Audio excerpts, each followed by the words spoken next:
Assalamualaikum students, welcome to Funs Academy with lecture number 19. 16 chapter of output characteristics of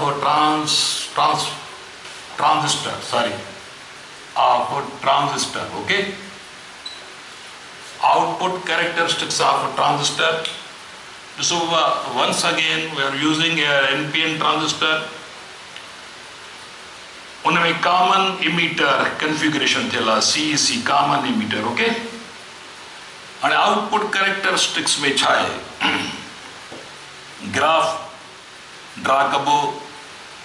collector emitter voltage दरमियान graph यानी collector emitter collector current दरमियान माना असां graph draw कंदासीं between collector emitter voltage and collector current जी values जे दरमियान जॾहिं त by keeping base current constant हाणे बेस करंट उनखे बाबा कांस्टेंट था रखूं जॾहिं त असां VC यानी कलेक्टर इमीटर वोल्टेज ऐं कलेक्टर करंट जे दरमियान जेके ग्राफ लाइनूं थींदियूं इहे सभु आउटपुट कैरेक्टरिस्टिक्स हाणे उन लाइ असां छा कंदासीं बाबा हिते वोल्ट मीटर लॻाईंदासीं त जीअं असांखे बेस यानी वोल्टेज अक्रॉस बेस ऐं इमीटर जी वोल्टेज जी ख़बर पए ऐं हिते असां लॻाईंदासीं अमीटर त जीअं असां बेस करंट बि हिते चेक करे सघूं उन खां पोइ आउटपुट में असां हिते लॻाईंदासीं अमीटर जेको कलेक्टर करंट नोट करे सघूं ऐं हिते वोल्ट मीटर लॻाइबो जेको कलेक्टर इमीटर वोल्टेज खे चेक कयूं असां ओके कलेक्टर इमीटर वोल्टेज हाणे छा थींदो बाबा ॾिसो असां बेस करंट फर्स्ट कयो वोल्टेज जे ज़रिए फिक्स था करे छॾियूं हाणे बेस करंट आहे for example 1 milli ampere for example base current असां फिक्स करे छॾियो ओके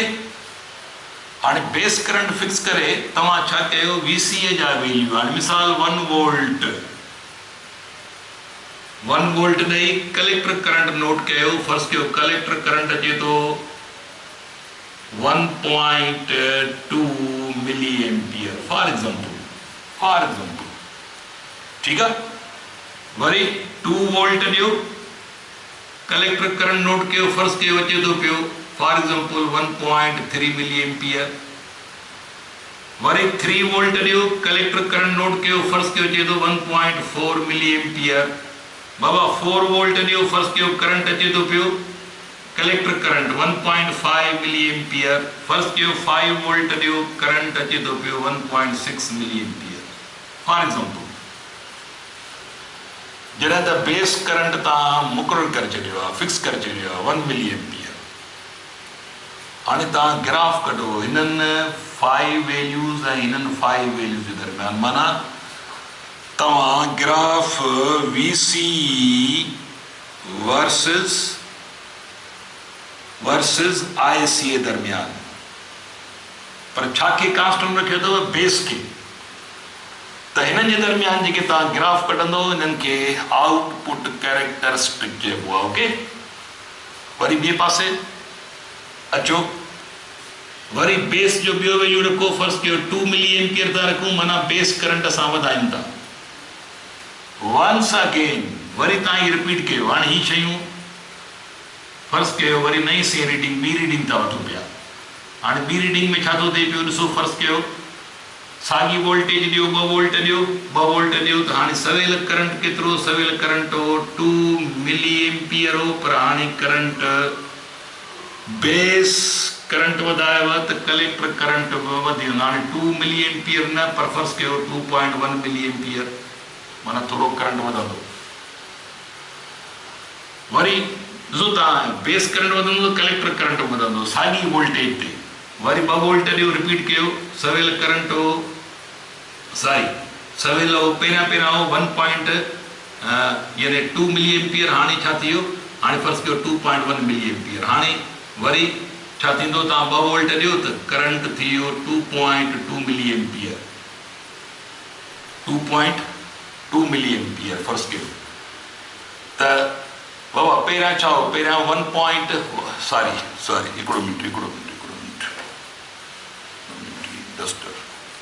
हिकिड़ो मिनट असां पहिरियां वैल्यू जेके रखिया उहे शायदि हीअं हुआ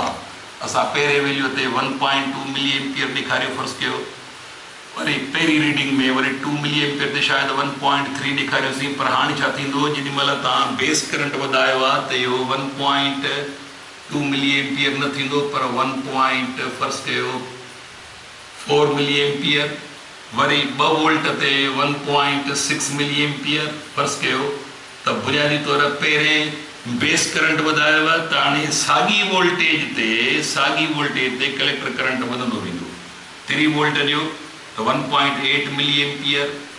4 वोल्ट ॾियो त 1 यानी इहो थींदो वञे 2 मिली एम्पियर फर्ज़ कयो वरी 5 वोल्ट ॾियो त इहो थींदो वञे 2.2 मिली एम्पियर